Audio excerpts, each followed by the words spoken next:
ميرسي جدا. اتفضلوا، اهلا وسهلا. بص معايا بقى كده علشان دخل علينا خروف عزيز جدا.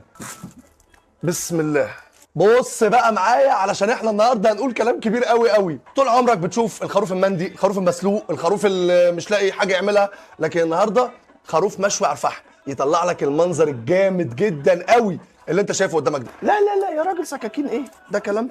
يلا بينا بقى كده نبدا واحده واحده. هنا وانت بتاكل في بيت لحم لو طلبت الخروف ده هيطلع لك معاه طبق العسل بالمكسرات اللي انت شايفه ده. بسم الله الرحمن الرحيم. قلب الصغير لا يحتمل. نقوم قاطعين حته. ايوه بسم الله، افتح بقك. طبعا لا، انا مكانك. معروف ان الفريك ملوش شريك، بس في بيت لحم قال لك الفريك ليه شريك، والشريك مهم قوي. عاملين حمام محشي رز وفريك مع بعض ميكس. بسم الله. تتبيله على القد، مفيش افتكاس، الحاجه معموله بنظافه بروقان، الريحه الطعم. فلفله الفريك مع الرز حاجه كده زي ما بيقولوا بالشعره. تعالى بقى بص معايا كده على طاجن العكاوي. يا عيني بص، انا ما لحقتش اشد بالشوكه هي بتطلع. بسم الله.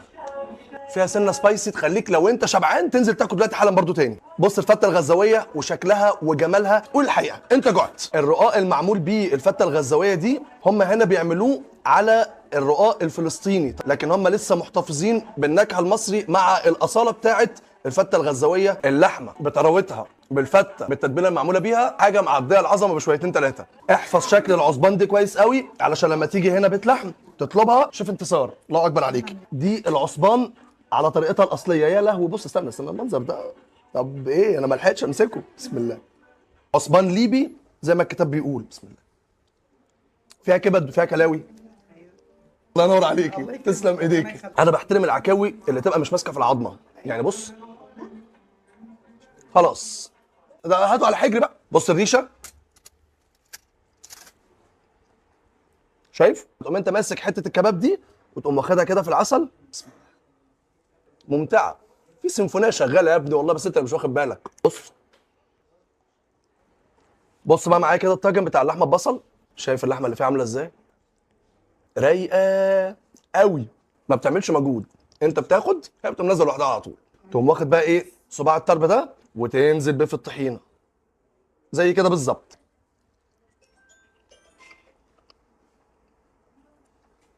من هنا تحيه للشيف فتحيه. بسم الله.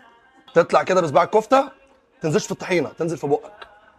حلوه قوي قوي قوي. بص معايا كده الشيف محمد سالم والعظمه اللي عاملها. الخروف ده عمال بيسقط دهن ينزل على الرز، تقوم انت واخد كده من الرز وتقوم طالع على بقك. جامد قوي. الخروف بقى بص كده معايا، تقوم ساحب دي منه كده، تقوم طالعه في ايدك. انا يعني مش هروح، انا قاعد مع، انا بايت معاه النهارده هنا على الترابيزه. المبكبكه لحمه، لكن في بيت لحمه عاملين لنا مبكبكه ليبي بالفراخ. تعالى. ايوه كمان. ايوه. بسم الله. ده عاملينه بحاجه اسمها البزار الليبي، مجموعه التوابل اللي بيتعمل بيها المبكبكه على اصولها، وريحتها رهيبه يخرب بيت كده. خلينا نتفق ان انا مش بقيم لك الاكل، انا بوريك حلاوه وطعامه والشياكه ونظافه العظمه الموجوده دي كلها. يجيب لك طاجن ورق العنب ويجيب لك معاه شويه دبس رمان علشان ايه؟ تعلي الموضوع. تقوم عامل كده. بسم الله. اوعدك بتجربه هتبسطك. بسم الله. احبك وانت جاي رايق كده ومدلع الطبق. ده كسكسي مغربي بصوص ليبي بالخلطه بتاعت بيت لحم. القرع رهيب. المكان هنا بيعمل حاجه محترمه قوي قوي قوي. تعال بقى كده نجرب الكوارع.